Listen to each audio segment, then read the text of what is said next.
What's up, everybody? Welcome back to Chris's Book Club. This is Disrupt You by Samit. So in Chapter 8, we talked about value chain and what it is.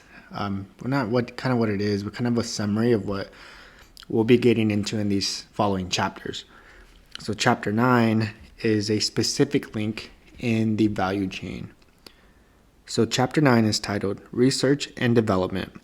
Unlocking the value of waste. The quote of the chapter is, "If we knew what we were doing, it wouldn't be called research, would it?" That was from Albert Einstein. Now, this chapter is I found it pretty awesome because it talks about, the value of waste. Basically, the examples it gave was how one's failure could turn into your success. And I think I mentioned this in one of my videos in the past, but it also talks about a person who just says, man, I'm giving this up, giving this away, see what you could do with it type of thing too. So yeah, people's failures, right?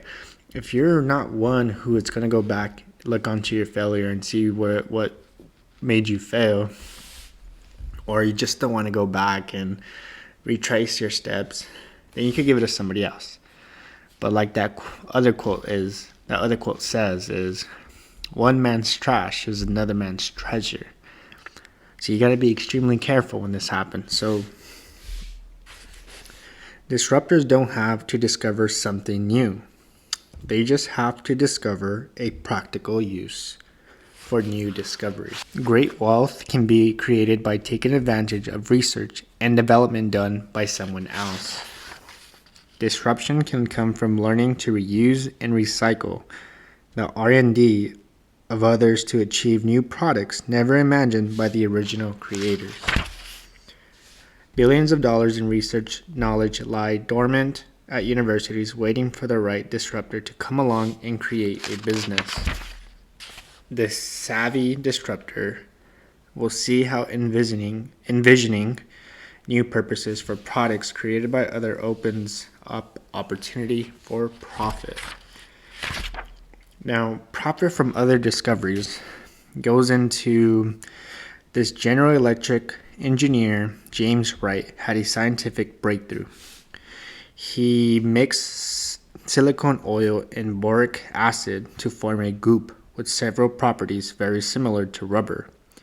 Wright's synthetic substance bounced when dropped, had a high melting point, and stretched farther than the natural latex taped from trees.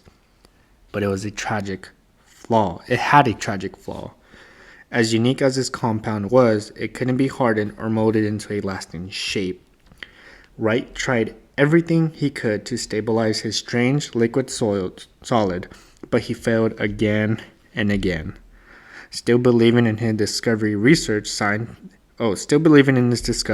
he open sourced his goop and sent samples to leading American research scientists in the field. Because it was unable to retain its shape, no one found a practical use for Wright's group during or after the war. The discovery looked like a massive waste of time and money. So remember that. It looks like a waste of time and a waste of money. Everybody kept saying there was no earthly use for this stuff.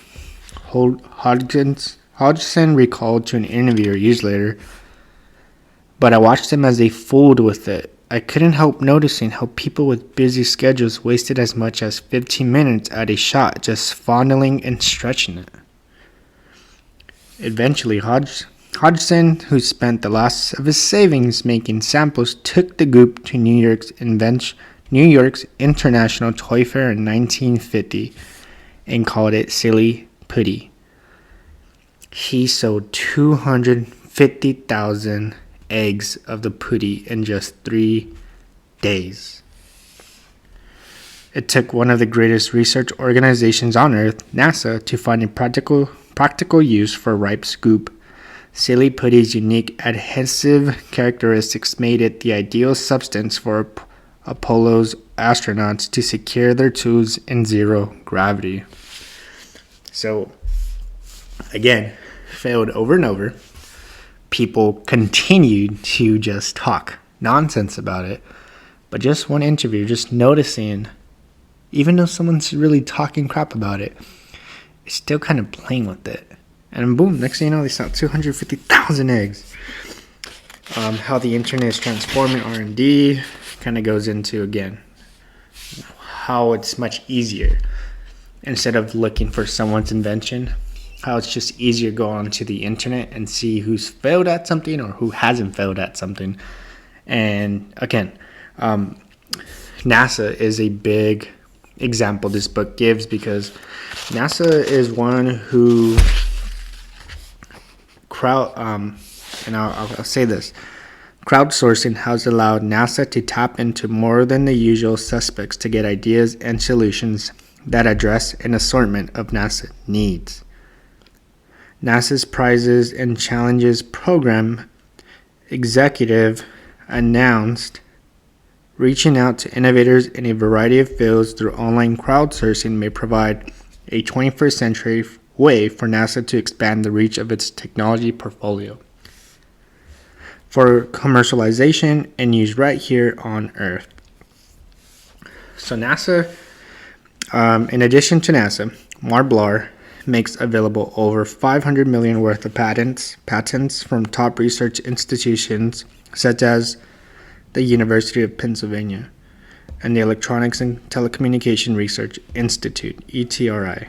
So anyone can access these technologies on Marblar and participate in their development from initial concept through market research and technical feasibility. The more one participates in a project, the more marbles one earns. Marbles are the site's currency for determining final ownership and profit participation in new business opportunities created. So, again, if you're one who's looking to make a breakthrough invention, you don't even need to create it. The invention's already out there. They're set for you by NASA, Marblar, if I'm saying it correctly. And basically what it does is it's kind of like a platter, and they give you like a different variety of things to choose from. And when you choose one thing and you continue to kind of test it, research it, go after it, look into it, you could utilize that into earning marbles, which is kind of like a currency, like I just read. And then it kind of also raises the eyes of those who are watching you. And if they see that you continue to make progress with your choice, then they actually become involved, and they could provide with you also the resources you need. So all you have to do basically is like find the steps by steps how to get this going, but they do the work for you, meaning they'll find where to get you investments, or they'll find the things you need and give them to you. And all that is they're only paying for it because they're going to get back, right? If you succeed with what you chose, then they're going to profit from it.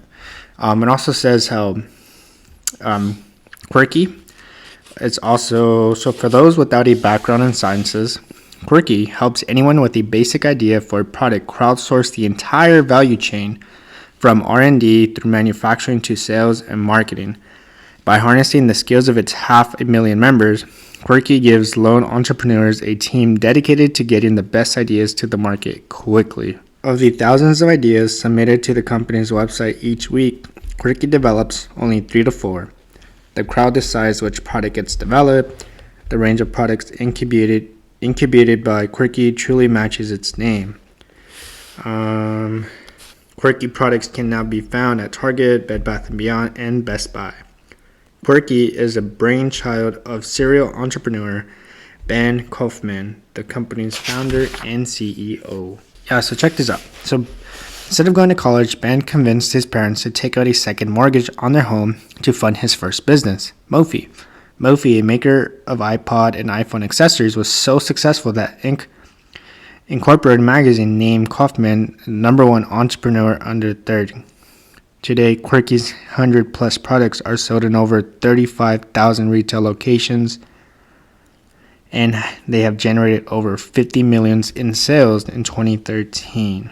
Thanks to the speed and efficiencies of crowdsourcing, research and development, Kaufman has taken development disruption mega scale. General Electric, one of America's oldest, most traditional companies, has recognized the potential for profit in partnering with an innovative startup like Quirky.